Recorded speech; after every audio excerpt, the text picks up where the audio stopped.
이거는 겪은 분들만 압니다. 귀가 트이고 머리가 아프고요. 가슴이 두근대고 급기야는 집에 있는 게 무서워요. 사람 미치게 하는 층간소음 얘기입니다. 아마 한 번쯤은 경험해 보셨을 것 같아요. 오늘 레이디 가가에서는 층간소음 이슈 한번 짚어보겠습니다.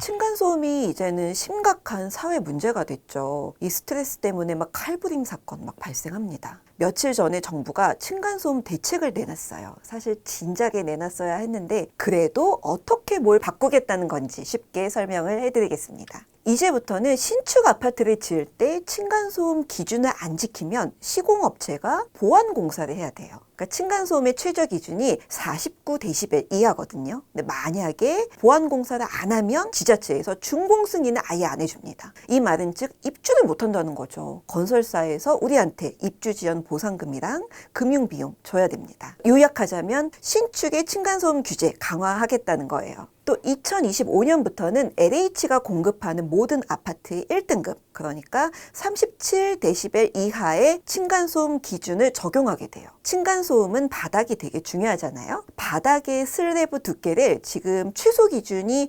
210mm거든요. 근데 요거보다 40mm 더 두꺼운 250mm 이렇게 더 높이겠다는 거예요. 층간소음이 안 나려면 바닥 슬래브가 두꺼워야 되는데 그런 점에서는 환영할 만합니다. 근데 사실 정부가 층간소음 해소 방안을 낸 게 이번이 처음은 아니에요. 작년에 층간소음 사후 확인제라는 걸 만들었어요. 신축 아파트에서 무작위 추출한 집들의 층간소음이 차단이 잘 되는지 정부가 지정한 기관에서 검사를 받게 한 제도입니다. 근데 이 제도의 문제는 뭐였냐면요. 시공업체한테 보완 시공이나 손해배상을 권고했다는 거예요. 그러니까 강제가 아닙니다. 그러니까 입주민들 나중에 알아서 지지고 볶고 소송하라는 거죠. 그러니까 아무튼 이렇게 바뀌려면 주택법이 개정돼야 합니다. 그러니까 내년 4월에 또 총선이 있죠. 그래서 아마도 개정안 제출이랑 논의는 22대 국회에 가서야 가능할 것 같습니다. 22대 국회 내년 6월 시작이에요. 그러니까 대충 계산을 해봐도 2026년쯤에야 가능하게 되겠네요. 일단 신축의 층간소음은 정부가 겁주니까 살짝 나아질 것 같은데요. 가장 큰 문제는 이미 지어진 저 수많은 아파트의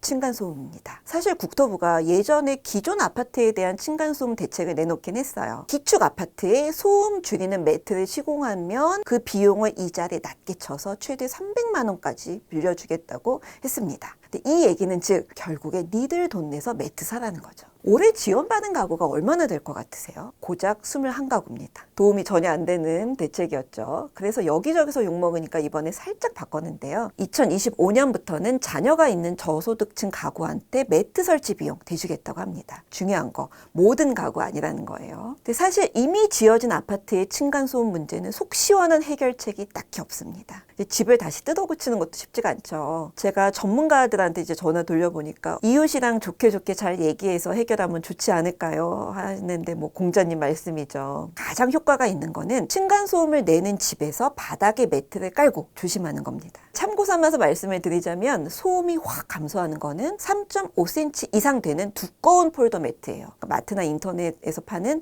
얇은 매트는 효과가 거의 없습니다. 게다가 매트를 깔면 매트 믿고 더 뛰죠. 그리고 두꺼운 폴더 매트는 두께 때문에 또 겨울에 난방이 잘 안 된다는 단점이 있습니다. 근데 윗집에서 매트까지 깔고 조심할 정도면 정말 나이스하고 훌륭한 분들이에요. 잘 아시잖아요. 층간소음 가해자들은 내가 층간소음을 내고 있다 이런 문제의식이 없는 경우가 아주 많습니다. 건설사들은 계속 징징대고 있어요. 공사비가 더 든다는 거죠. 바닥을 두껍게 시공하거나 이제 특수 재료 써가지고 층간소음을 줄일 수는 있는데 그게 다 돈이라는 겁니다. 건물 높이가 같을 때는 이제 예전에는 30층까지 지을 수 있었어요. 근데 이제 바닥을 두껍게 하면 29층만 지을 수 있겠죠. 그래도 29층 짓는 게 맞습니다. 중요한 건 그동안 층간소음 규정이 없었던 게 문제가 아니라는 거예요. 규정을 안 지키고 지었던 게 문제였죠. 또 층간소음이 윗집에서만 나는 게 아니잖아요. 그러니까 대각선, 아래, 옆 아주 사방팔방 번집니다. 아파트 대부분이 벽체 위에 슬래브를 얹는 벽식 구조이기 때문이에요.